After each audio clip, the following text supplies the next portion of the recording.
bask in your glow. Paul George and Embiid were on the NBA Finals pregame broadcast, and Embiid let it be known that he's looking to add a certain someone to the roster. Take a listen. Hopefully, this offseason we find a way to get better and, add some pieces. Add some pieces. I mean, to be honest, that question should have went to both of them. I mean, y'all sitting here, how do y'all really feel? Wilbon's like, me? Your reaction? Just Wilbon's doing no. I got no issue with Joel doing it. That's fine. I don't think it was tampering for the record. Because he definitely. Also, players are allowed to tamper. It's not tampering if players do it. I'm not sure players. Players can recruit. Teams can't. Okay. I am sure of that. Players are allowed to do whatever they want. Yeah.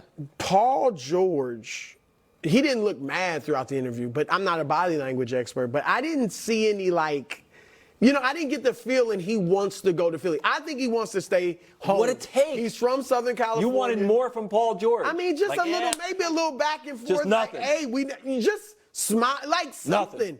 Like maybe when Embiid says that, now we didn't see it on the screen, but he could chuckle like, all right, big fella, just trying to do whatever. poker face. But he definitely had a poker face. And look, he's from Southern California. I do think ideally he'd like to stay with the Clippers, but if they can't come to terms, I think the Clippers, they're not going to win anything signing him, but they made the mistake of giving Kawhi Leonard all that money. Mm-hmm. So you might as well give it to Paul George now because it's all about being relevant, having your stars who are from that area be there, and being a decent team, decent playoff team.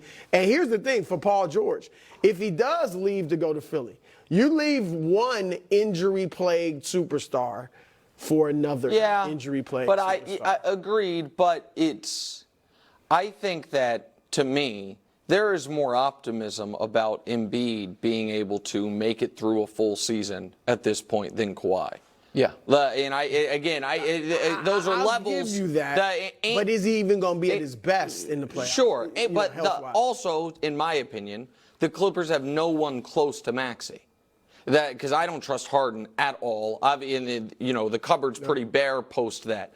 So, listen, I think Paul George should be the Sixers' number 2 target this offseason. Oh. After LeBron? Yeah. I think, and by the way, America, in case anyone, takes the internet literally, that wasn't LeBron in that picture with Nick Nurse and the other Sixers people at the Philadelphia Four Seasons or whatever. That wasn't LeBron. But that should be their number 1 target. Because I believe, I know some people might disagree, that right now, this moment, LeBron is still better than Paul George. I agree. And maybe you can be like, yeah, but in 4 years, LeBron might be retired. Bruce's point that with Joel Embiid, you can't take a 4 or 5 year timeline. Mm-hmm. You've got to take a right now timeline. So I think your number 1 target should be LeBron. But if LeBron is not leaving, then number 2 with a bullet should be Paul George. I don't look at there being a close third place. They're like, trade for Zach LaVine. There are other things you could do. None of them, to me, fit as seamlessly as you have Embiid, Maxey, Paul George. That team makes perfect sense. And you've got Maxey, who has shown he's on the ascent. Paul George, who I think is pretty stable. He'd be the third guy, but on any given night could be the best guy. Oh, yeah. And so, I think it would be a great fit. A great fit. And Daryl held that cap space for a reason. Right. Yeah. No, he's a great fit. The key, though, for them is Embiid being healthy. About Aaron Rodgers' absence from mandatory minicamp.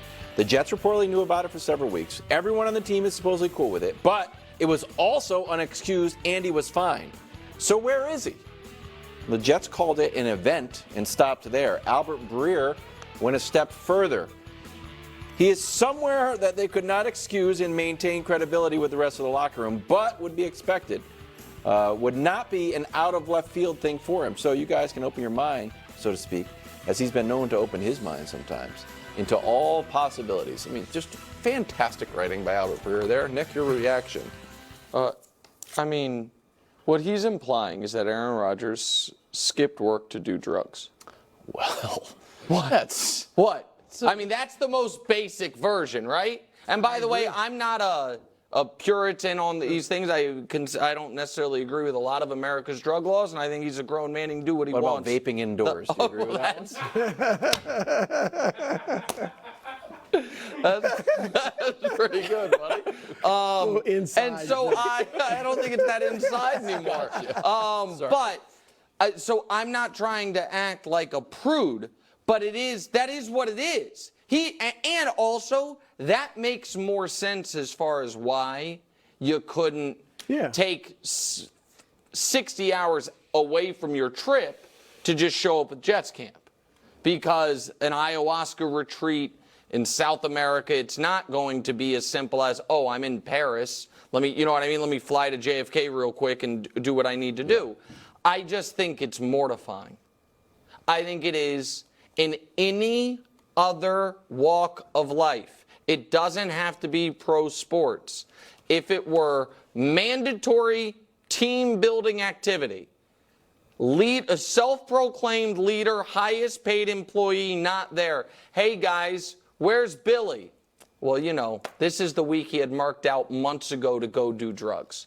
Unless, aside from being, I think, like in the rock and roll industry, I don't think there's a single industry where it's like, yeah, that's okay, we expected it. I just don't.